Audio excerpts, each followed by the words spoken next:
Christopher Nkunku is back. Do I even say he's back? Because he hasn't actually made a competitive appearance for Chelsea yet, but he's back playing football. He's on grass, kicking a ball, and Mauricio Pochettino said in a press conference a couple of weeks ago that Nkunku has told Poch that he wants to be available for selection for this weekend's game against Newcastle. Here to discuss how Christopher Nkunku potentially slots in to this Chelsea side. With me is my good friend and channel fan favourite, Josh Aveste.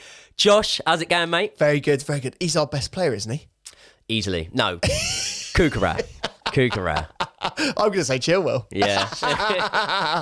So, Christopher Nkunku coming back, obviously, do you reckon he will be available for selection for the Newcastle game? I think they've got to be careful with him, haven't they? They've got to really bring him in slowly. So I would say maybe a bench, but only for 10 minutes or so. I wouldn't bring him on for any more than that.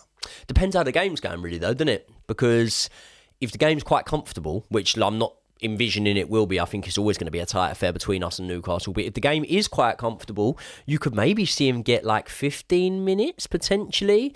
I mean, I don't know, we're not privy to what's been going on in training, but you know, he was saying to Pochettino that he wanted to play the Newcastle game. He weren't saying, I want to be on the bench. Look, you know, the experts aren't the players themselves, they're the medical staff, but I think that we might see a little bit less caution than we saw with Reece James, because let's be honest, right?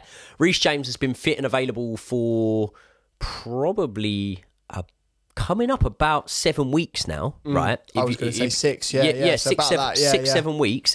And so far, we've not seen him complete more than 70 minutes. And by the way, that's not me digging that out. I think that's really, really good. I'm really pleased with that decision. But do you think he'll be eased back in that gradually? Because I'm looking at it and I'm going 10 to 15 against Newcastle. Half hour against Brighton, start at Old Trafford. Or am I rushing him there? Do you know what? This is so hard in the medical way that we're looking at these things now. Like that was, let's beat no bones about this. That was a very, very bad injury, like a serious injury. And it's actually a bit of a miracle that he's back as quickly as he is. Because a lot of people were saying he wasn't going to be back until the new year. So to say that he's done it and back and fit now, and he's been on grass, I think, for a month. So, you know, we're talking about Reece James being back 6-7 weeks. He's been, you know, on the pitch for a month. So that shows that he's fit and ready enough to get involved with that. There's two things. There's one to see how the knee holds up. And then the second thing is about match fitness. And you know, these Premier League guys, they don't mess around. They can say if you miss pre-season, and Nkunku had a pre-season, but now he's starting from scratch. If you miss pre-season, that's effectively 6 months behind because you've then got to get all that match fitness back up. And you think of all those other players that are ahead of Nkunku in the positions right now. And I'm not saying that in terms of quality by any means, but in terms of preparation and match fitness, we've got a lot of wingers that are above him right now. So he's got to work very, very hard to get into the team and to prove to Pochettino that he's ready to start and play 90 minutes. So it might be a little bit too quick, but oh my God, I'd love to see him play against Man United. That would be brilliant.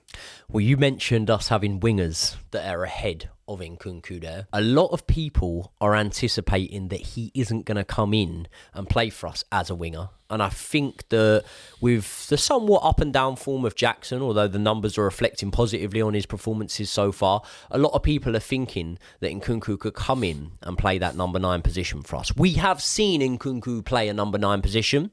We've also seen Nkunku play at fullback before. So, yeah, and that's not, I'm not even bantering there. He played 1 or 2 matches at fullback. So, I think that maybe that could be wishful thinking on our behalf and a phrase that you've used, you know, square pegs for round holes. But let's get into that. What sort of player have we got on our hands here with Christopher Nkunku? I mean, immense, elite is probably the summary that I would give. I think he's super, super quick. He's amazing on the ball. His link-up play is brilliant. And I tell you what, he can bag a few goals. Tell me the stats, Joe. You've got them. Last 2 seasons, right, in the Bundesliga, 36 goals in 59 games for Christopher Nkunku. Pretty good. At the same time as that, 17 assists. So then you're looking at it, you're quicker at maths than me. Goal a game, baby. What's that? Sorry, goal involved in a game. 49 in 56. Yeah, pretty much a goal a game. I'm sure there would have been matches where he's been subbed off. So if you average it out per 90, really, really good. I'll tell you one thing that impresses me of him. 23 tackles made per match. Wow. And when we're looking at the moment about systematically how we're playing, the fact that we're looking at the high press and being able to nick the ball off defenders as they're trying to play out from the back. And obviously we look at the fact that we are ranked first among that metric in the Premier League out of every team there, which is music to our ears, because one thing last season we were looking at was the lack of intensity. And this season, you know, we're at it. Conor Gallagher and the players around him making sure we are quick to press that ball.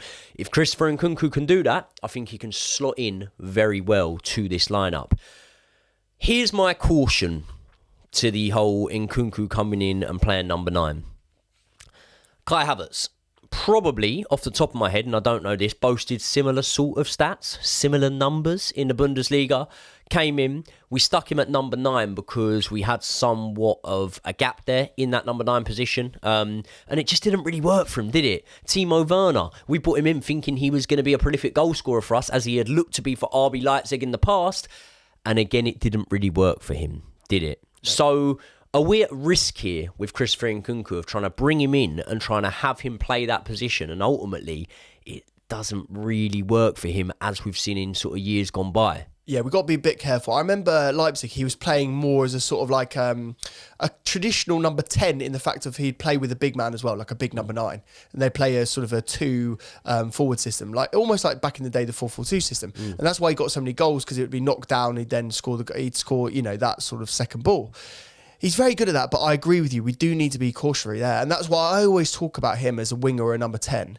And we saw it in pre-season, actually. And we got to, you know, wind our memories back to pre-season, the golden time where we thought we were going to be winning leagues with how well we were performing. Still time. But the reason why we were performing so well is because he was playing off someone like a Jackson. And they did link up quite well, didn't they, in pre-season? There were a lot of passes between them. There were a lot of 1-2s. And so I agree with you. I would almost put him as a winger and a number 10. But I tell you what, this conversation brings up more than anything, is that we have got a very good squad. And now it's getting scary. And I don't envy Pochettino's job at all, because he's now got to think, who am I going to drop? Raheem Sterling or Cole Palmer? Because he's like, you know, that's the situation that we're getting into. Number 10. How can you drop? So this is the thing. I do think that midfield 3 is not going anywhere. Is Conor Gallagher undroppable? At the moment, and his form, yes. Do you agree? I'd agree, yeah. Can Conor Gallagher play a little bit deeper in the midfield? No.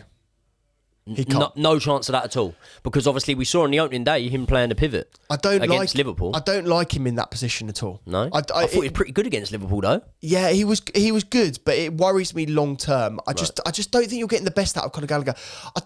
We haven't seen it a lot this season, but he is very good at those sort of long shots, getting into the box, being in and around the area as well. Saw it against City with a rebound for Jackson's goal. Exactly. So, and you see it over and over again. And again, you go back to his Palace days. That's where he was brilliant. Palace was even on the wing sometimes. There you go. Let me rule one thing out then. So we're ruling out the potential that Conor Gallagher drops a little bit deeper, and say, for example, an Enzo Fernandez maybe comes out of that starting lineup for Nkunku. Ruling that out? I'm ruling that out. Okay. I don't think that happens. I think Enzo, when you spend 100 million on Caicedo and Enzo each, I don't think those boys are going to go out of the team anytime soon. So Conor Gallagher stays in the 10. I think so, yeah. Okay, so then we're looking at Nkunku and we're going either number 9 or an either wing. Who is most likely to lose their place to Christopher Nkunku out of Jackson, Palmer, Sterling? Out of those 3, Jackson. Right. If you're just talking about wingers, then we're on for an interesting debate. And then are we, sorry to interrupt you, but then are we looking at the possibility that we put in there and it doesn't work? Because what I would say is you look at, you know, just football in history, Premier League history in recent times. Man City won the league. I know City are City and, you know, they can sort of do these things, but they won the league without a recognised number 9. I'm going to say it now, Arsenal don't have a recognised number 9. You know, Jesus is not a recognised number 9, and I'd fancy Nkunku to be able to bang way more goals than Jesus in that position. However, look at where they finished. Even Salah, Mane, Firmino's playing that number 9 role. But realistically, he's not a real number 9, is he? So I do think that there's a possibility there that Jackson's the one that misses out. And then you go in Nkunku, Sterling and Palmer. And for me, if it can work Because there's always the possibility that it just doesn't, it doesn't line up and it doesn't work. But if it can work, that's a scary front line when you think you've got the likes of Jackson and Broha on the bench for cup games, different looks when games change. And then you've also got your man Mudryk that can come on. Madueke, who we're not even speaking about there. That's a scary front line, though. Yeah, I like it, and the way that it could be fluid. Like you use the Liverpool analogy there, and I like that because it is very similar in the setup. Like Cole Palmer could go into the middle, he could slot in the middle. They could all rotate. We've seen Raheem Sterling as a false nine playing for Chelsea as well. So all of those players. That's what the reason why the false nine works is because it allows fluidity and positional change. And I actually think that's the way that our system's got to go. You've got to be able to see Conor Gallagher drop in some occasions. Enzo goes forward. Our wing backs bomb on. Other players fill in. The centre forwards move around. I like that because then you never know what players are going to be where. They can find different positions. I love that. So yeah, I think it can work. Now the interesting thing for us here is that we're looking at buying another striker. So that's another reason why I don't know if Pochettino is planning to play Nkunku there. With all of these rumours that we're hearing around Tony and Osimhen, and they're only getting more and more. I'm hearing another rumour the other day that we are going to go in for Tony in January, which is, I don't know, a bit scary. So also rumours that we're going in for Evan Ferguson as well. Yeah, can I just say, Poch, Bowley, I know you're both watching, don't do it. Don't do it. You'll have your pants pulled down. Am I doubting that Evan Ferguson's a good player? No, I'm not. I'm not doubting it at all. I think you've got brilliant potential. I'll also caveat that by saying if the year was 2003, I don't think you're shouting from the rooftops about him when number nines weren't a dying breed in sort of football. So, but you'll have your pants pulled down and it will just put way too much pressure on a young man. If you're going to buy for the here and now. But I tell you what, if they do, let's say, get a Victor Osimhen or an Ivan Toney, if they do get him in January, if they do get him in the summer, it doesn't matter. Players along that front line are going to need to go. And then we're going to look at it. And the obvious thing, I think we both know who the first number 9 to go, don't we? Because of the business side of things. Yeah. Broja. Broja would be the first one that goes out the door. We're hearing rumours about it now. Apparently, AC Milan are in for him. So it would be likely that Broja would go. And obviously, yeah, that would upset a lot of us because we're really rooting for him. Again, I think then you're going to see a Madueke possibly go. What does it mean for the likes of like Angelo that's out on loan and players like this? It's weird because the sort of context of how we're playing at that moment in time can completely spin these situations. When we look at the strength in depth we've got, it's like, oh my God. We've got a midfield three that we're saying no one can be displaced in. And we've got Romeo Lavia, who Liverpool, who are challenging for the league, wanted as their pivot in their midfield three at the moment. And Romeo Lavia is a brilliant player. We've got other players like Ugochukwu coming through. We've got a player that I'm very high on, albeit maybe won't get into the team for next season and might have another loan at a higher level in Cassidy. Andres Santos, who people have forgot about, So the strength in depth is brilliant. And when you look at how things are going at the moment and the perception that, we're on the up and Pochettino's getting the best out of these players, it then becomes a good problem. But if we start losing, it looks like a bad problem all of a sudden, doesn't it? Yeah, it does. It does. But look, to have this squad depth, what a joy this is. We've been waiting for this. We've literally had 6 months of pain. And we've been looking at that injury table and going, God, we have got the worst luck in the world. And you know what? It feels like for the first time in a long time that our luck is changing. Because every other squad in the Premier League at the top 6, Man City is struggling. Arsenal got injuries. Newcastle, we were just talking about them, 14 injuries. Spurs lost their best players. We're finally looking like we're getting a complete squad back. Even though we're talking about, still having significant injuries. But, it's looking very good. I have to say, when we're talking about players going on loan and displacing them, maybe we need to start thinking about squads that are bigger than what we traditionally think. Because if we don't, and you look at how many injuries are happening now, the amount of hamstring injuries that are happening, Nkunku being out for as long as he has been, you do need to, pack that squad full. Because if you don't, you're going to really struggle. And we're also playing this season, let's not forget about this, with no European football. Imagine how much more difficult it's going to be next year. So I'm chuffed to get these players back. And I do think Nkunku is one of those players that can change a season. Well, Nkunku, obviously, for you, by those words there, is a first-team starter, yeah? I think so. It's just hard to fit him in. I really don't envy Pochettino at all, because this decision that he's going to have to make to get this player in, who is, a European elite player, is going to be really, really difficult. I'll tell you what I think we do. I think that we see a front line with Nkunku leading the line, and then obviously Palmer and Sterling either side of him. Maybe a little bit of rotation there. Maybe we'll see Mudryk coming in. But I think Jackson loses his place to Nkunku, if I'm completely honest. And there'll be a lot of people that don't agree with that. And I'd be very, very interested to see if we sort of go back to the traditional 4-2-3-1 that we were seeing in pre-season, and Nkunku's in the 10. I just think there's certain players around the areas that Nkunku might want to go into that I perceive as being undroppable. I think Cole Palmer is undroppable. I also think that at the moment Sterling is undroppable. But then you look at Pochettino this season, although Sterling's in great form as of right now, he has dropped Sterling this season at times.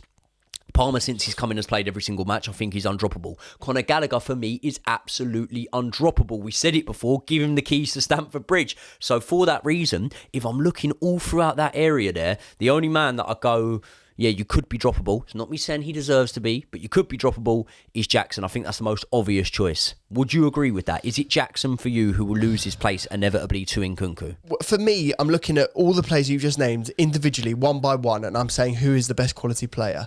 And I feel that Jackson is the weakest link out of all of those players. So for me, if you are saying that Nkunku has to be in the team, Jackson would be the one, and I say this really with a heavy heart because I do think he's getting better and he's getting the goals. So yeah, I would say Jackson there, but I personally do think that we'll see the best out of Nkunku when he's in a wing or a number 10 position, and I feel that we might need to get that number 9 striker that we really need, and then we'll get the best out of all of them. This problem of how we get Nkunku back into the team. We're talking about Nkunku here, but I'll tell you what, the problem stretches throughout a lot of players in this squad, because we are looking at Benoit Badiashile. We're obviously looking at Ben Chilwell when he comes back. We're looking at Romeo Lavia. We're looking at plenty more players that when they come back, how are they going to get into this team, and where sort of do they lie in the landscape? Will they be moved on? And I wanted to get into it today, but you know what? We haven't got time for it. So I think the best thing that we can do, and I need you lot to let me know if you want to see this, we need to do a rundown on our entire squad and maybe rank them by needs a loan out, needs to be sold, first team starter, on the bench, whatever we want. We'll get a format for it and we'll make it work. But in the meantime, I want your lot's thoughts in the comments. Are you excited seeing Nkunku coming back? Do you think he's a first team starter? And the £1 million question, or the £54 million question, I should say, when it comes to Nkunku, is what position does he come into this team and play in? I want your lot's thoughts in the comments. I also want you lot to do me a massive favour and yourself a favour by clicking the link in the description, heading over to Josh's page, dropping him a subscribe so you can see all of his content. And also, I want to give a shout out to today's video sponsors, Podcast Room in Barnes. They are the studio where I record all my stuff from. They're going to be linked in the description. Link to their page will be there, and also if you go on it and you book any sessions, type in Joey Knight 25 and then you'll get 25% discount. People, subscribe to the channel if you're not already. Please like the video if you've got to this point. It helps me massively, and I will see you all in the next one.